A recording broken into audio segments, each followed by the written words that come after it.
มื้อนี้แอดมินสิพาไปเบิ่งเนาะคนลาวถือขูดขีดกินภาษีทุกเดือนเนาะอ่าก็คือในการเติมเงินเข้าโทรศัพท์ 3,000 กีบ 3,000 กีบทุกเดือนเนาะก็คือเฮาขูดบัตรเติมเงินนี่แหละเติมเงินเข้าไปปึ๊บเนี่ยหักไปโลดเนาะจำนวนคนใช้ซิมนี่6,700,000ปลายคนพี่น้องหลายเด้พี่น้องก็คือบางคนมี2ซิมหรือมีชาวต่างชาติผสมอยู่ในนั้นนำก็บ่ฮู้แต่แอดมินเข้าไปเบิ่งในเว็บไซต์เนาะ Data Default เนี่ยได้ระบุว่าจำนวนคนที่ใส่ประมาณนี้แหละถ้าคิดเป็นเงิน 3,000 เนี่ยคูณ 3,000 เข้าไปนี่ก็สิประมาณ20ปลายตื้อเนาะ20ตื้อกับอีกนี่แหละหลายร้อยล้านเข้าไปนี่แหละแอดมินคิดออกมาแล้วเนาะพี่น้องเดือนนึงนี่20กว่าตื้อนี่มันบ่แม่นน้อยๆได้ถ้ามารวมกันเนาะผู้ใดเติมเงินเข้าไปนี่ทุกเดือนเนี่ยเอามารวมกันนี่6ล้านกว่าคนนี่6,700,000 คนนี่สิให้ผู้ที่บริโภคนี่ไปซอยพวกเจ้ารับผิดชอบไปซอยบริษัทเจ้าแบบฟรีๆแบบนี้บ่นี่คือการหีดภาษีเด้อพี่น้องจำได้จังว่าหีดภาษีมื้อนี้เดี๋ยวสิมาไขข้อกระจ่างให้ฟังพร้อมแล้วไปเบิ่งเลย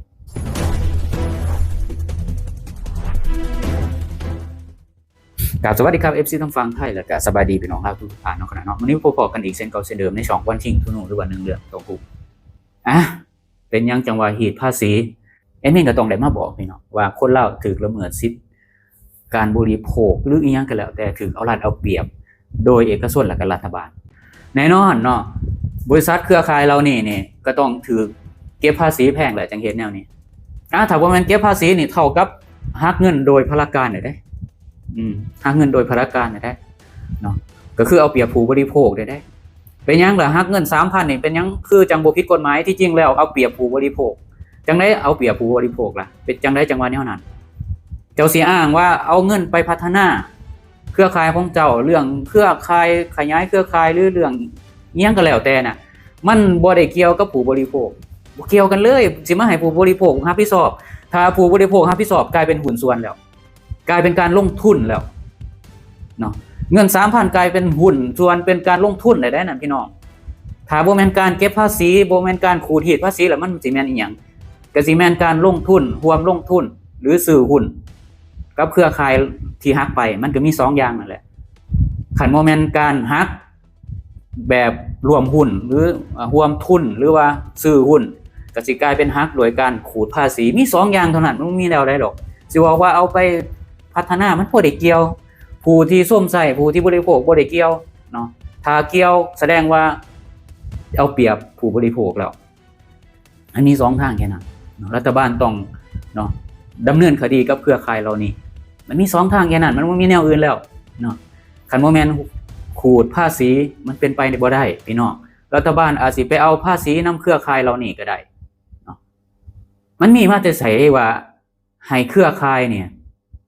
ต้องมาเอาเปรียบผู้บริโภคให้ผู้บริโภคซอยเพิ่นไปพัฒนาเครือข่ายของเจ้าของสมมุติเนาะห้างเซารถของข่อ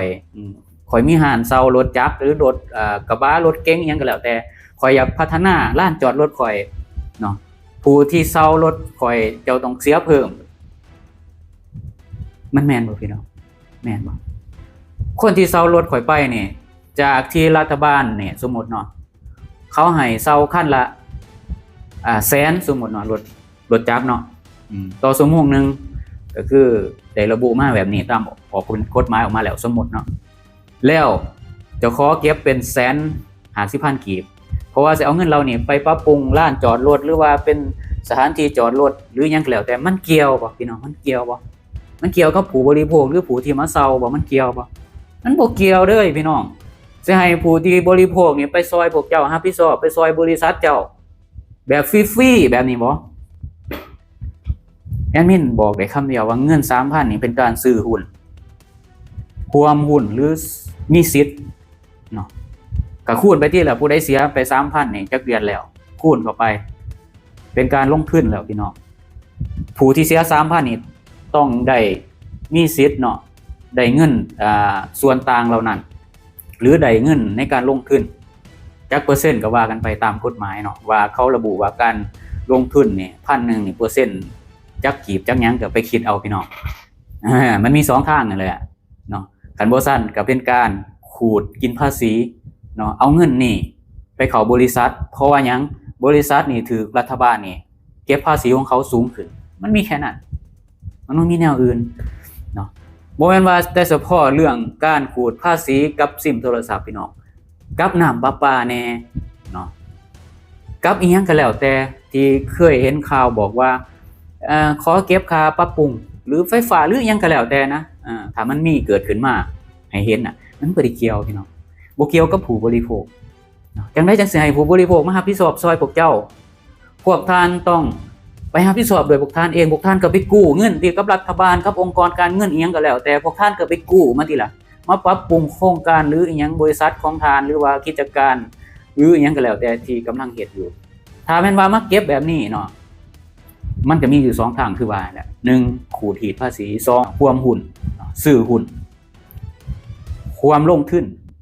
ผู้ที่ถือหาเงินไปก็ต้องมีส่วนก็ต้องมีเขินว่ามีสิทธิ์เนาะในการขอเงินจากการลงทุนนะมันมีอย่างอื่นบ่ได้มันเป็นไปบ่ได้เนาะมันเป็นไปอย่างอื่นบ่ได้อย่างเด็ดขาดเนาะแต่คนลาวก็ยอมคือเก่าพี่น้องยอมคือเก่าปล่อยไปเป็นธรรมสุดท้ายเขาก็เฮ็ดแบบนี้เดี๋ยวก็มีเรื่องอื่นเข้ามาก็เฮ็ดแบบนี้แม้แต่การสร้างถนนเข้าบ้านพี่น้องการสร้างทางเข้าบ้านในการเห็นว่าบ้านนั้นบ้านนี้เก็บซอยออกแห่งงานนั้นแนวนี้มันแม่นบ่พี่น้อง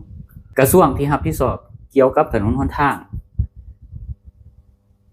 ก็ต้องของบมาสร้างให้ประชาชนพี่น้องเพราะว่าประชาชนได้เสียภาษีไปแล้วภาษีจากที่ประชาชนเสียนี่มีหยังแน่1ภาษีการต่อทะเบียนรถต่อหนังสือรถในแต่ละปีมันก็มีนะฮะเนาะ 10% อันนี้ภาษีที่เสียโดยตรงแล้วภาษีจากที่เฮาบ่ได้เสียโดยตรงคือว่าเป็นการเสียทางอ้อมก็คือซื้อ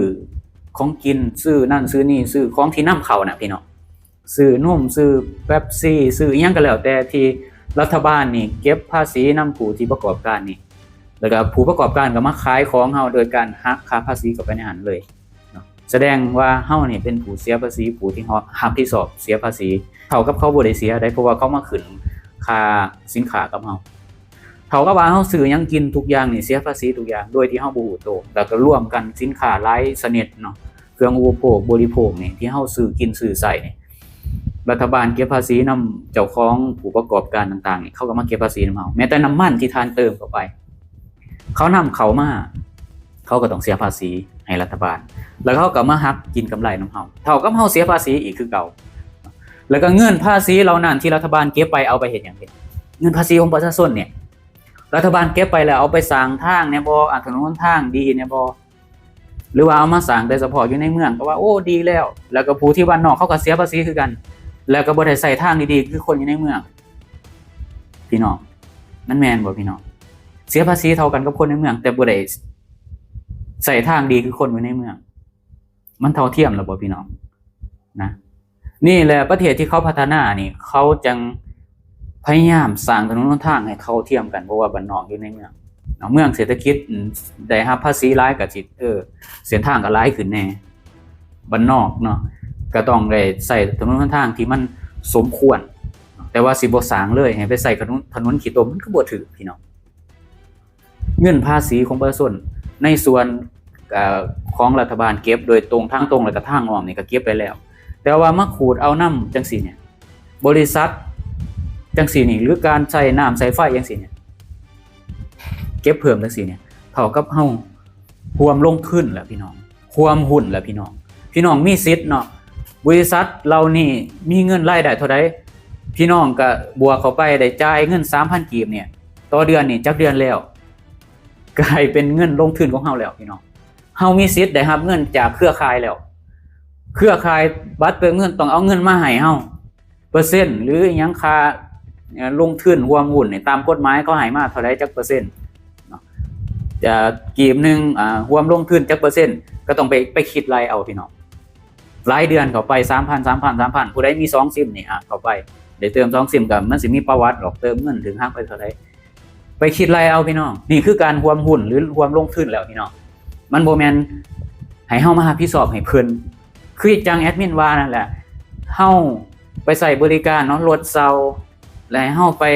รับผิดชอบเกี่ยวกับสิไปขยายสถานที่จอดรถมันสิเกี่ยวหยังกับเฮาบ่เกี่ยวพี่น้องนี่อยากให้คนลาวฮู้คนลาวถูกละเมิดสิทธิ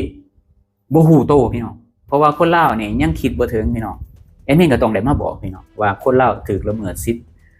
การบริโภคหรืออีหยังก็แล้วแต่ถูกเอารัดเอาเปรียบโดยเอกชนและก็รัฐบาลเนาะโอเคสำหรับมื้อนี้ขอขอบคุณขอบคุณสำหรับ FC ทุกท่านที่ให้เกียรติเข้ามาติดตามฟังรับชมหรือกดไลค์กด Subscribe เพื่อสิบ่พลาดคลิปต่อไป EP ต่อไปสำหรับมื้อนี้ขอกล่าวคำว่าสวัสดีครับสบายดีบาย